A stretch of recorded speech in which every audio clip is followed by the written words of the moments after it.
प्रणाम। मैं एक्टर ऋषभ राजपूत और बताते हुए बहुत खुशी की बात है कि पावर स्टार पवन सिंह ने जवाब दे दिया है आर.के. सिंह को कि ये लोकसभा का चुनाव है और इसमें सबकी अपनी प्रतिक्रिया है, कोई भी लड़ सकता है। रह गई बात पार्टी से निकालने की, तो उस पर हम ज़्यादा कुछ बोलेंगे नहीं। पार्टी सदस्यता निकालने के लिए तो ठीक है, नहीं बोले क्योंकि बड़े भाई थे, सम्मान कर दिए और अच्छा किए। बट वो अपना चुनाव लड़ रहे हैं, निर्दल लड़ रहे हैं। ऐसा तो है नहीं कि किसी के दल से लड़ रहे हैं, किसी के माध्यम से लड़ रहे हैं। वो अपनी प्रतिक्रिया, अपना चुनाव वो कर रहे हैं, तो अच्छा है। और इसमें बीजेपी वाले हों या सिर्फ बीजेपी वाले को दिक्कत हो रही है उनसे, और किसी को तो दिक्कत हो नहीं रही है। और दिक्कत मानो तो किसी से नहीं है। अब नहीं दिए हो टिकट तब ना लड़ रहे हैं निर्दल, नहीं टिकट दिए होते तो नहीं लड़ते।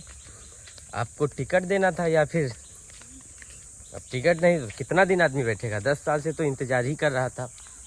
अब नहीं दिए तो अपने निर्दल लड़ रहे हैं। और ये तो लोकसभा का चुनाव है, कोई भी लड़ सकता है। ये सबका अपना अपना अधिकार है लड़ने के लिए, तो अच्छा है। हम भी चाहते हैं कि पावर स्टार पवन सिंह का जीत हो, इसीलिए मैं हमेशा न्यूज़ देख ही रहा हूँ। मीडिया पे लगातार मैं हर चीज़ों को देख रहा हूँ और कंटिन्यू उनका इंटरव्यू भी देख रहा हूँ। और लग रहा है कि जीत ही होगी वहाँ से, क्योंकि और बैक लेने का रह गई बात। कुछ लोग बोल रहे हैं यू टर्न लेंगे, बीजेपी में शामिल हो सकते हैं। हाँ, बीजेपी में शामिल इस प्रकार से होंगे कि उपेंद्र कुशवाहा जी को वहाँ से हटाया जाए, बीजेपी का ticket power star Pawan Singh को दिया जाए, तब तो ठीक है।